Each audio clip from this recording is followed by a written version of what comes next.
Hello students, welcome back to my channel. Today we will discuss some important topic of is matter around us pure.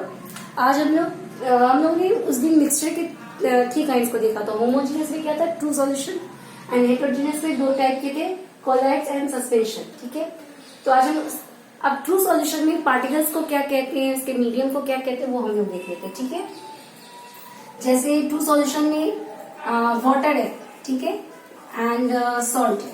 ठीक है, तो salt को हम लोग क्या कहेंगे, सॉल्यूट, एंड वाटर को कहेंगे सॉल्वेंट. ठीक है, solute plus solvent that is equal to solution. समझ में आया? इसलिए इसका अब समझ, ये क्लियर हो गया. अब ये नेक्स्ट, जैसे कि अगर वाटर मतलब कि एक मीडियम है ना, और सॉल्ट क्या है, सॉल्यूट है, तो solute plus solvent that is equal to solution. And next is dispersed phase. अब डिस्पर्स्ड फेज में क्या होता है, नहीं, कोलाइड्स में हम लोग 2 चीजें होती है. जो हमारा जिसकी क्वांटिटी ज्यादा होती है, जो मीडियम होता है, उसको कहते हैं dispersing medium, and the particle known as dispersed phase. ठीक है, तो इसके ये मड के एग्जाम्पल इसमें डाल सकते हो आप. एंड सस्पेंशन में क्या हो जाता है, सस्पेंडेड पार्टिकल्स. जो पार्टिकल्स सस्पेंडेड यानी भारी होते हैं, वजन में ज्यादा होते हैं, बड़े होते हैं, वो नीचे बैठ जाते हैं. दैट्स वाई जैसे sand in water. Sand in water क्या होगा, इसको आप ऐसे समझ सकते हो, जैसे ये है, ये सारे नीचे बैठ जा रहे हैं एंड वाटर आपका ऊपर आ रहा है. That's why it is showing different phases. तो यहाँ सस्पेंडेड पार्टिकल्स नीचे बैठ गए. This is suspended particles. तो इसको हम क्या नाम देते हैं, सस्पेंडेड पार्टिकल्स हो गए ये. And water is known as medium. Medium को मीडियम ही कहते हैं इसमें. ठीक है, तो ये हमें समझ में आया कि डिफरेंट काइंड्स ऑफ सॉल्यूशन या ट्रू सॉल्यूशन, कोलाइड्स और सस्पेंशन में पार्टिकल्स को क्या कहते हैं एंड मीडियम को क्या कहते हैं. नेक्स्ट हम लोग करेंगे हमारे जब सॉलिड में मिलेगा या गैस सॉलिड में मिलेगा तो क्या बनाता है, और उसके एग्जाम्पल्स को भी रीड करेंगे. ओके, सो स्टूडेंट्स, अब हम लोग देखेंगे टाइप ऑफ कोलाइड्स. जब वो सॉलिड वो डिफरेंट मीडियम में मिलते हैं तो फिर क्या होता है. ठीक है, अब डिस्पर्स्ड फेज हम देखेंगे. डिस्पर्स्ड मैंने ये कोलाइड्स है, तो कोलाइड्स के मतलब डिस्पर्स्ड फेज कहते हैं इसको. डिस्पर्सिंग मीडियम हम लोगों ने डील किया है. टाइप्स क्या, किस टाइप का बनाएगा और इसके एग्जाम्पल्स को भी डील करेंगे. फर्स्ट हम लोग देखते हैं, जब लिक्विड गैस में आएगा, liquid in gas. Okay, gas में जब हम लिक्विड मिलाएंगे तो क्या बनेगा, गैस यानी एयर, तो मतलब लिक्विड इन गैस आएगा तो क्या बनेगा, एरोसोल. एयर भी सॉल्यूशन है, एरोसोल बना है. ठीक है, उसको एरोसोल कहेंगे. एंड इसका एग्जांपल जैसे हो सकता है फॉग. फॉग जो होता है वो क्या है, गैस से डिफरेंट. हाँ, ठीक है, और उसमें लिक्विड वाटर ड्रॉपलेट्स होते हैं उसमें, तो ये एयरसोल. अब क्लाउड्स, वाटर ड्रॉपलेट्स मिलके, तो ये एग्जांपल है इसके. फिर नेक्स्ट हमारा क्या है, सॉलिड इन गैस. गैस में सॉलिड का मिक्सचर. स्मोक कैसे, वो आप डस्ट पार्टिकल्स देखते होगे ना. स्मोक जब आपके घर में वो एक रोशनी आती है तो उसमें एक लाइट आता है क्रिए में, उसमें आपने छोटे छोटे डस्ट पार्टिकल्स देखोगे, तो वो क्या है, गैस है एक मीडियम, एंड उसमें क्या हो जाते हैं, सॉलिड के कुछ पार्टिकल, डस्ट पार्टिकल्स होते हैं. तो that's why we are saying solid in gas. तो उस सॉल्यूशन को हम कहेंगे aerosol. That is also known as aerosol. Okay, इसके एग्जाम्पल क्या हो सकते हैं, स्मोक जो मैंने बताया, ऑटोमोबाइल एग्जॉस्ट, गाड़ी से जो धुआं निकलता है उसमें भी गैस में सॉलिड होते हैं. ठीक है, अब हम देखते हैं गैस इन लिक्विड. अब हम लिक्विड में देखते हैं गैस आया, तो लिक्विड में गैस कैसे आएगा, लिक्विड मान लो कुछ अज्यूम करो, उसमें गैस इन लिक्विड, तो क्या होगा, फोम. देखा है ना, सेविंग क्रीम जो फोम के फॉर्म में होता है. तो लिक्विड में क्या होता है, गैस भर दिया जाता है, लिक्विड होता है. बेसिकली प्रॉपर्टीज लिक्विड होती है, बट फिजिकल प्रॉपर्टी, लेकिन उसमें गैस भरा रहता है, इसलिए फोम के शेप में होता है. वो उसका एग्जाम्पल हमारा हो जाएगा सेविंग क्रीम जो लगाते हैं. हम नहीं, मैं नहीं लगाती, बट जेंट्स यूज करते हैं ना shaving cream for their shaving, तो आपने देखा होगा। अब लिक्विड इन लिक्विड, अब लिक्विड में लिक्विड मिला दिया जाए तो क्या बनेगा? इमल्सन। एक एड भी आता है आई थिंक, उसमें इमल्शन, ट्रैक्टर इमल्सन बोलते हैं पेंट के एड में। तो इमल्शन क्या हो सकता है? मिल्क, मिल्क लिक्विड है, उसमें बहुत fat, protein is also liquid, fat, protein, anything, तो वो लिक्विड में लिक्विड मिल रहा है। फेस क्रीम लिक्विड में लिक्विड मिल रहा है, तो दिस इज द इमल्शन, इसको कह सकते हैं। उसको कहते हैं, इसको इस टाइप को इमल्शन कहते हैं। ये याद रखना जरूरी है कि व्हाट इज इमल्शन। तो liquid mixing liquid is called emulsion. Then अब लिक्विड में सॉलिड मिल जाएगा तो क्या हो जाएगा? लिक्विड में सॉलिड मिल जाएगा। अब लिक्विड में अज्यूम कर लिक्विड में सॉलिड मिला देंगे तो क्या बनेगा? Milk of magnesium and mud. Liquid है पानी, उसमें कीचड़ के जैसे मिट्टी मिला दिया, सॉरी, तो मड हो गया ना, तो वो हो सकता है आपका लिक्विड में क्या मिल गया? सॉलिड मिल गया। अब देखते हैं सॉलिड में हमारा गैस मिल जाएगा तो क्या होगा? गैस सॉलिड में मिल जाए, सॉलिड है कुछ, उसमें गैस मिल जाए, कैसे बनेगा? सोचो। यस, जो हमारा डनफ गद्दा होता है, गद्दे होते हैं ना, गद्दे सॉलिड है, उसमें गैस भर के उसको फुलाया जाता है, एयर भर के, तो उसको फोम भी, स्पॉन्ज भी बोल सकते हैं। प्यूमाइज इट्स अ स्टोन, जो इसमें छोटे छोटे छेद होते हैं, हल्का होता है, तो उसमें भी क्या होता है? वो सॉलिड होता है, उसमें गैस भर जाता है, ठीक है। दैट्स वाई प्यूमाइज इसको कहते हैं। रबर भी हो सकता है, रबर में भी गैस होती है, सॉलिड होता है, प्रॉपर्टी सॉलिड होती है, बट उसमें गैस इनलाइव किया जाता है। नेक्स्ट है सॉलिड में लिक्विड। सॉलिड में लिक्विड क्या हो सकता है? बटर, चीज, जेली, तो क्या क्या सॉलिड है इसका, उसमें लिक्विड को डाला जाता है, ठीक है। तो वो हो गया उसके एग्जाम्पल। इसको कहते हैं, उसको क्या कहेंगे? उसको कहेंगे जेल। हाँ, सॉलिड में जब गैस आएगा तो उसको भी फोम कहते हैं। And liquid in solid that is salt. इसको फिर से एक बार मैं बता दूंगी। एंड तो इसका एग्जाम्पल हो गया फोम, रबर। एंड जेल का एग्जाम्पल क्या हो सकता है? जेली, बटर, मैंने बताया ही है, इसको जेल कहते हैं। सॉलिड जब लिक्विड में आएगा तो, सॉलिड में जब लिक्विड आएगा तो उसको जेल कहेंगे। एंड सॉलिड में सॉलिड क्या होगा? सॉलिड में सॉलिड, ये मैंने रिंग पेन, इसमें स्टोन्स है, gemstone, yes, that is solid में सॉलिड को डाला जाता है, ठीक है। तो कलर्ड जेम स्टोन हो गए, मिल्की ग्लास हो गया इसका एग्जाम्पल, इसको हम लोग सॉलिड सॉल्ट कहते हैं, ठीक है। तो एक बार फिर से, जब हम गैस में लिक्विड को डालेंगे, गैस में लिक्विड इंप्योर करेंगे तो क्या हो, लिक्विड को डालेंगे तो क्या हो जाएगा? एरोसॉल, ठीक है। गैस में सॉलिड को डालेंगे तो एरोसॉल।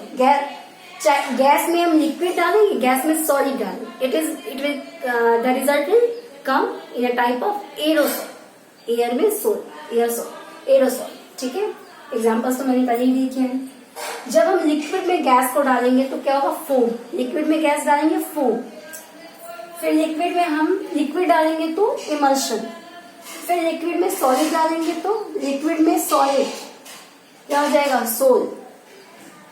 ओके, सॉलिड में गैस डालेंगे तो फोम, यस। सॉलिड में गैस डालेंगे तो, लिक्विड में भी गैस डालेंगे तो फोम, एंड सॉलिड में भी गैस डालेंगे तो फोम, ठीक है। एंड सॉलिड में लिक्विड डालेंगे तो जेल। सॉलिड में अगर हम लिक्विड डालते हैं जैसे बटर और चीज वगैरह, उसको जेल कहते हैं। एंड सॉलिड में सॉलिड आता है तो सॉलिड सोल, ठीक है, सॉलिड सोल, ठीक है। तो ये हमारे टाइप्स ऑफ कोलाइड्स हो गए, और उनको क्या कहते हैं, उनका एग्जाम्पल्स हम लोगों ने अच्छी तरह से डी किया। आई होप कि आपको ये समझ में आ गया होगा। अब हम लोग मिक्सचर के डिफरेंट मेथड ऑफ सेपरेशन देखेंगे। मिक्सचर को किस किस फिजिकली बेसिस पे कैसे सेपरेट किया जाता है, we are going to deal this, okay. So अब हम लोग वेरियस सेपरेशन मेथड देखेंगे। जिसमें फर्स्ट हमारा है फिल्ट्रेशन। फिल्ट्रेशन क्या होता है? इसको हमें ये डिफरेंट सेपरेशन मेथड रखने से एक चीज याद रखना, माइंड में रखना होगा कि हम इसको किस बेसिस पे, फिजिकली बेसिस क्या है इसका। तो इसमें बेसिस है इसका साइज। जैसे साइज, अगर साइज के आधार पे इसको हम कर सकते हैं सेपरेशन, स्मॉलर और बिग। तो जैसे कि अगर कोई मतलब जैसे मैंने सॉल्ट सॉल्यूशन है वो एक, तो उसमें सॉल्ट के मॉलिक्यूल्स वाटर के साथ चले जाते हैं। बट सैंड, सैंड क्या होगा, वो उसके बड़े होंगे तो वो पार्टिकल ऊपर ही छन जाएंगे, फिल्ट्रेट हो जाएंगे और वो अपने से सिर्फ वाटर नीचे आ पाएगा। तो ये base on the basis of size, जो स्मॉलर होते हैं वो चले जाते हैं उसके साथ, और जो बड़े होते हैं वो अटक जाते हैं, वो मतलब फिल्ट्रेट नहीं हो पाते। So that's why it is known as filtration method. ये इसका बेसिस, फिजिकल बेसिस होता है साइज, ठीक है, साइज के आधार पर इसको हम सेपरेट करते हैं, ठीक है। तो ये हमारा फर्स्ट मेथड क्या हो गया, फिल्ट्रेशन। नेक्स्ट मेथड देखते हैं। So we have next separation process, that is magnetic separation. अब मैग्नेटिक सेपरेशन क्या है देख लेते हैं हम लोग। मैग्नेटिक सेपरेशन में क्या करते हैं, इसका बेसिस मैंने फिल्ट्रेशन में बताया, उसका साइज के बेसिस पे होता है। इसमें बेसिस हम लोग रखते हैं, दो बेसिस इसका है, एक है magnetic and second one is non magnetic, ठीक है। अब मैग्नेटिक नॉन मैग्नेटिक में क्या हो सकता है देख लेते हैं। Mixture of iron filings and sand, ठीक है। एक डब्बे में मान लीजिए हमारे पास सैंड भी है और आयरन के फिलिंग्स है, तो हम मैग्नेट उसके लेके जाएंगे, तो क्या होगा कि आयरन की प्रॉपर्टीज, वो मैग्नेटिक प्रॉपर्टीज का है, तो वो मैग्नेट उससे चिपक, आयरन फिलिंग्स मैग्नेट से चिपक जाएगी, ठीक है। लेकिन सैंड नहीं चिपकेगा, तो सैंड सेपरेट हो गया और मैग्नेट आयरन फिलिंग सेपरेट हो गया। तो that's why it is work on the basis of magnetism and non magnetism. एक मैग्नेटिक प्रॉपर्टीज शो कर रहा है, एक नॉन मैग्नेटिक प्रॉपर्टीज शो कर रहा है। इसका एग्जाम्पल हो गया आपका mixture of iron filings and sand, okay. Next process है हमारा सब्लिमेशन। सब्लिमेशन, इसको हिंदी में आई थिंक ऊर्ध्वपातन भी कहते हैं, ठीक है। तो सब्लिमेशन मिक्सचर ऑफ, जैसे example mixture of ammonium chloride and salt. इसमें क्या होता है कि कोई भी कोई भी सब्सटेंस जो सॉलिड प्रॉपर्टी से सीधे लिक्विड प्रॉपर्टी में ना होके वो गैसियस स्टेट में ट्रांसफर हो जाता है। जैसे अमोनियम क्लोराइड, जैसे अमोनियम क्लोराइड को अगर हम गर्म कर दें तो वो क्या होगा, वेपर बन के उड़ जाएगा, और सॉल्ट सॉलिड ठंडा होके जाएगा और फिर ठंडा होके वो जम जाएगा। तो यही इस बेसिस में, इसमें एक होता है, इसका बेसिस होता है वॉलेटाइल एंड नॉन वॉलेटाइल। तो जो वॉलेटाइल है वो उड़ जाएगा, नॉन वॉलेटाइल नहीं उड़ेगा। यही कैम्फर, जो कपूर बोलते हैं, इसका एग्जाम्पल हो सकता है नौसादर। तो ये सब्लिमेशन मतलब कि it's a process in which मतलब कि substance is directly change from solid state to gaseous state, और mixture of ammonium chloride and salt हो जाएगा। इसको जैसे कि अमोनियम क्लोराइड सॉल्ट के मिक्सचर को अगर हम गर्म करेंगे तो अमोनियम गर्म करने पे क्या होगा, इवेपोरेशन होगा, तो अमोनियम क्लोराइड गैसियस स्टेट में चला जाएगा एंड फिर वो ठंडा होके और उसके सॉल्ट यहाँ पे सॉलिड स्टेट में आ जाएगा। कि ये सेपरेशन दोनों मेथड का हुआ कि नहीं हुआ। सो वी यूज, इसमें एक वॉलेटाइल है, कौन है वॉलेटाइल, अमोनियम क्लोराइड वॉलेटाइल होगा and it is non volatile, okay. Next method है हमारा सेपरेटिंग फनेल। इसके लिए हम लोग ये ऑयल एंड वाटर के सेपरेशन के लिए बहुत ही इंपॉर्टेंट है, क्योंकि oil and water some immiscible in water है। ऑयल क्या है, इमिसिबल इन वाटर है, मिसिबल नहीं, मिलता नहीं है वाटर। तो इसमें क्या होगा, ये kerosene and oil and water को देख सकते हैं। केरोसिन ऑयल क्या होगा, थोड़ा सा वो हल्का होता है, लाइट होता है, तो वो वाटर क्या होगा, वाटर धीरे धीरे आ जाएगा और केरोसिन जहां स्टार्ट होगा केरोसिन अलग हो जाएगा यहाँ पे। तो वाटर और केरोसिन मतलब कि केरोसिन ऑयल हल्का होने के कारण उसका लेयर, तो इसमें सेपरेटिंग फनेल एक ऐसे कीप की तरह हम यूज करते हैं। यहाँ पे जैसे वाटर रहता है, यहाँ पे केरोसिन ऑयल यहाँ पे रहता है, जब तक वाटर यहाँ पे आते आते यहाँ पे पहुंच जाता है, और जहाँ पे केरोसिन ऑयल आता है वहां पे वो कॉर्क लगा दिया जाता है ताकि वो सेपरेट हो जाता है। तो ये हमारा सेपरेटिंग फनेल हो गया। नेक्स्ट प्रोसेस हम लोग सेपरेशन का देख लेते हैं, ओके। जस्ट सी,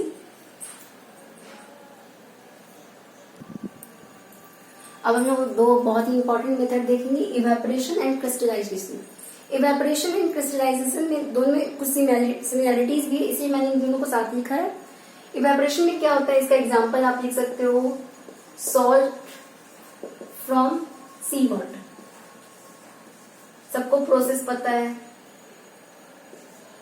कि हम कैसे मतलब कि सॉल्ट सॉल्यूशन रहता है, उससे वो सन के लाइट में वो क्या होता है, इवेपोरेट होके मतलब वाटर उड़ जाता है। एंड वॉलेटाइल नॉन वॉलेटाइल यहाँ पे यही है, ठीक है। बेसिस क्या है, वॉलेटाइल एंड नॉन वॉलेटाइल। तो उड़ जाता है और क्या होता है कि सॉल्ट मतलब कि मिल जाते हैं हमको, ठीक है। सी वाटर से हमें सॉल्ट मिल जाते हैं, वाटर इवेपोरेट हो जा रहा है, तो ये इवेपोरेशन हो जाता है। बट क्रिस्टलाइजेशन उससे थोड़ा सा डिफरेंट है। यहाँ पे भी सेम प्रिंसिपल हो रहा है, बट यहाँ पे क्या होता है कि प्योर सब्सटेंस से इम्प्योर सब्सटेंस से प्योर सब्सटेंस को क्रिस्टल के फॉर्म में प्राप्त करते हैं। जैसे इसमें क्या चांसेस है कि अगर सॉल्ट भी डिकम्पोज हो सकता है, मतलब वाटर के साथ साथ सॉल्ट भी मतलब इवेपोरेट हो सकता है, बट यहाँ पे क्या होता है कि उसको वो क्रिस्टल फॉर्म में चेंज कर देता है। यहाँ पे क्रिस्टलाइजेशन इसलिए नाम दिया गया है, क्रिस्टल इम्प्योर सैंपल से प्योर सब्सटेंस को बाहर निकाला जाता है, और इससे क्या हो जाता है कि क्रिस्टल फॉर्म में हमें जैसे सॉल्ट मिल जाते हैं या कुछ भी और भी एग्जाम्पल्स है वो हम इससे ले सकते हैं। क्रिस्टल फॉर्म में चेंज कर देता है, डिकम्पोजिशन से बचाता है। तो there is a similarity and dissimilarity again, दोनों चीजें इवेपोरेशन में डिकम्पोजिशन के चांसेस है, इसमें नहीं है। सो दैट्स व्हाई ये क्रिस्टलाइज ये क्रिस्टल फॉर्म में क्या करता है, क्रिस्टल फॉर्म में प्योर सब्सटेंस को क्रिस्टल फॉर्म में चेंज करता है, ठीक है। तो ये हमारा दो मेथड हो गया। सो अब हम लोग देखेंगे हमारा नेक्स्ट प्रोसेस है डिस्टिलेशन। डिस्टिलेशन में क्या होता है, इसके एग्जांपल एसीटोन एंड वाटर को हम इस मेथड से सेपरेट करते हैं, ठीक है। इसमें मेन डिफरेंस होता है बॉइलिंग पॉइंट का। जैसे इसका 56 डिग्री के अराउंड है, एंड आप लोग देख लीजिएगा इसको, एंड दिस वन तो we all know 100 degree centigrade water का बॉइलिंग पॉइंट। तो ये बॉइलिंग पॉइंट का यहाँ पे के आधार पे इसको हम डिफरेंशिएट करते हैं। तो क्या होता है कि ये यहाँ पे कीप की तरह होता है यहाँ पे,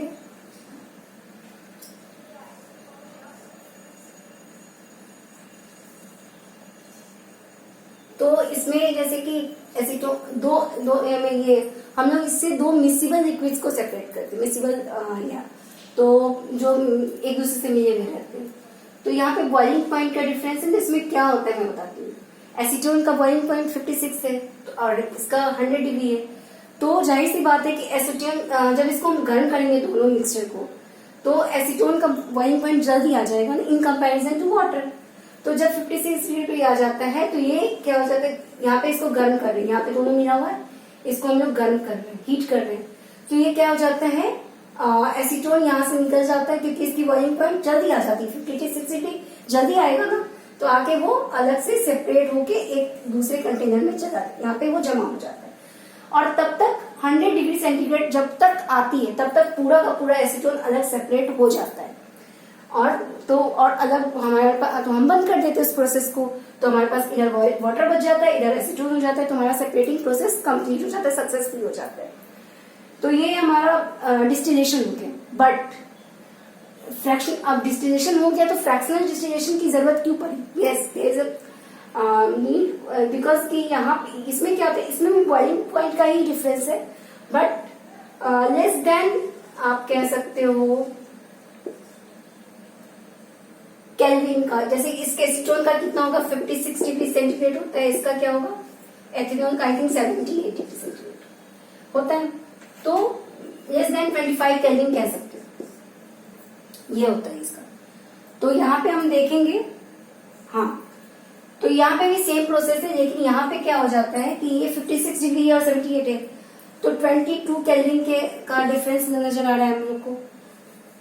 तो हम लोग 22 का डिफरेंस है, तो हम लोग क्या करते हैं इसमें कि एसीटोन को दोनों मिक्सचर को हम लोग हीट करने स्टार्ट की। यहाँ भी एसीटोन है, एसीटोन आ रहा है, ठीक है। तो एसीटोन 56 डिग्री जल्दी हीट हो जाएगा और 78 डिग्री आ रहा है, 22 डिग्री का फासला तो है ना। तो जब तक ये एसीटोन हीट होके आ रहा है तो जाहिर सी बात है कि इसका भी, इसमें भी एनर्जी स्टार्ट हो जाएगी ये भी।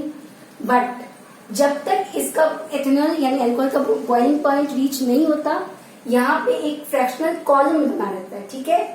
एक समझो ऑब्स्टेकल, एक बाधा बनी रहती है कि जब तक तुम्हारा बॉइलिंग पॉइंट नहीं आएगा, हम तुमको अपने से होकर गुजरने नहीं देंगे। तो उसका बॉइलिंग पॉइंट जब तक आता है तब तक ये पूरा एसीटोन क्या हो जाता है, तो यहाँ फ्रैक्शनल डिस्टिलेशन यानी फ्रैक्शनल कॉलम बना रहता है, जिससे वो एथेनॉल को अपने से होकर नहीं आने देता है, और तब तक एसीटोन पूरा कंप्लीट सेपरेट हो जाता है।